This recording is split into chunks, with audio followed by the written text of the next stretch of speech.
I'm Jean Meserve, and thank you for choosing VNN as your news source. There's an old Japanese proverb that says, if you fall down 7 times, then stand up 8. The stories I'm about to tell you are not easy to hear or see. There has been, in the words of the proverb, a lot of falling down. The unthinkable is now the reality for millions of people over thousands of miles.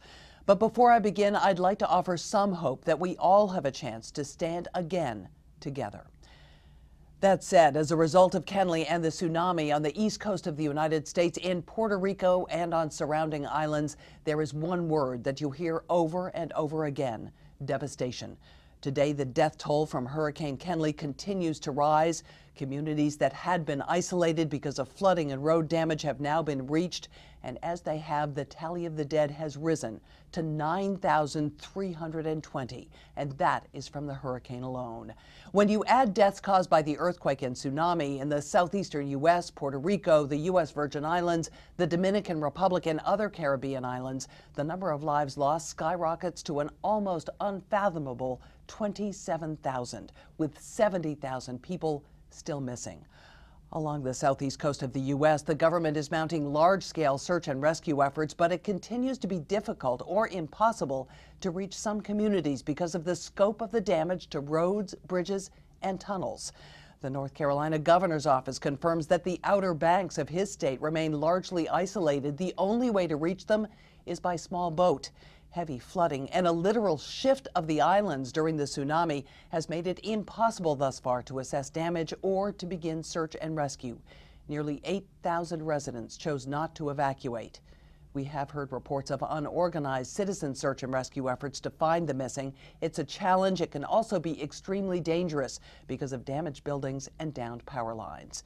In the Caribbean, Puerto Rico is reeling. Approximately 11,000 people are confirmed dead in San Juan alone.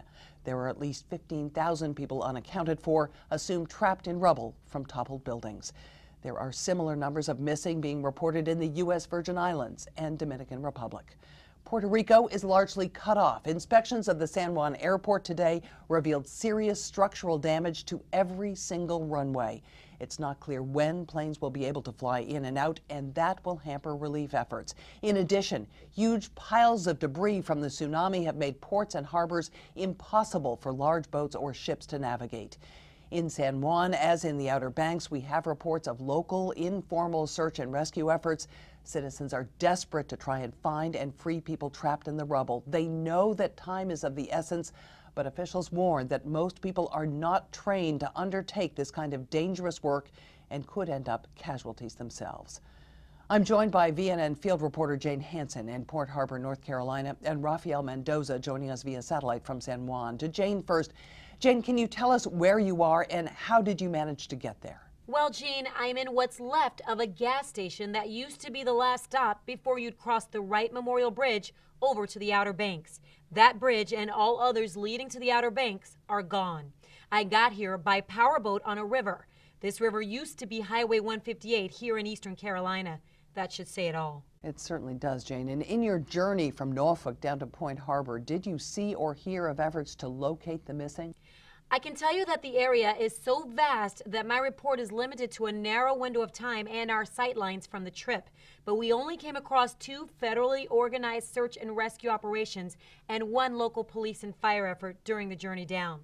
The governor of North Carolina today requested search and rescue assistance from any other state able to help, and he's also issued a request for international assistance in this endeavor. We did see several members of each local community, from Hickory, Virginia to Barco and Coinjock in North Carolina.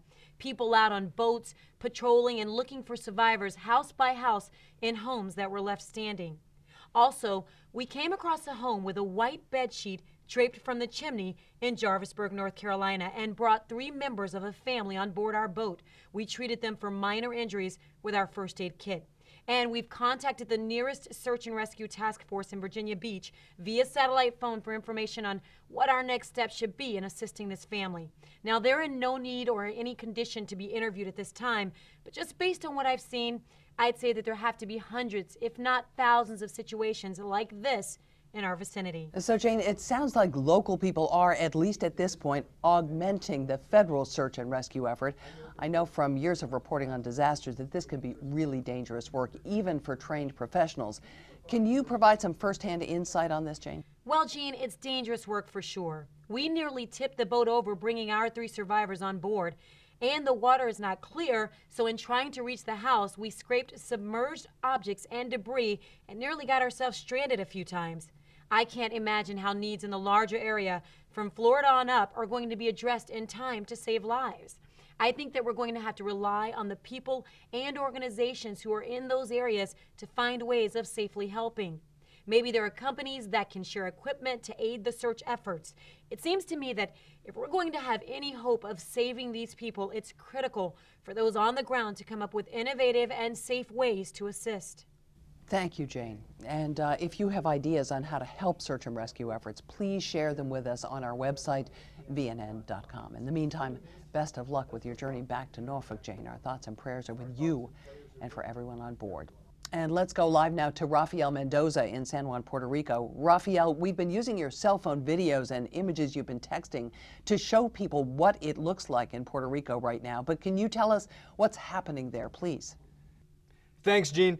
When you're in a situation like this, everything is different. So it's tough to pick out moments when it's all new. But I'll tell you, I was up in Old San Juan interviewing officials about the airport very late last night, and a glowing light appeared from behind the cliffs and got stronger and stronger until we saw that it was coming from a fishing boat that was just floating by, completely engulfed in flames. Wow, that sounds surreal. It was, believe me. It's odd though. I think I've been in shock for the past couple days.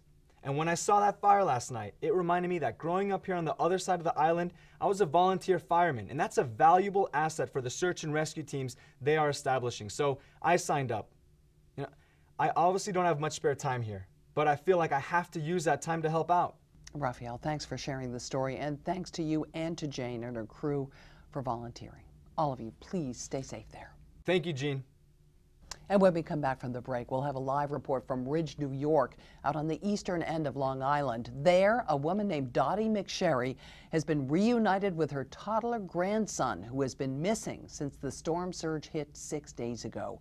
Some good news at last. Let's hope there's more, much more, to come.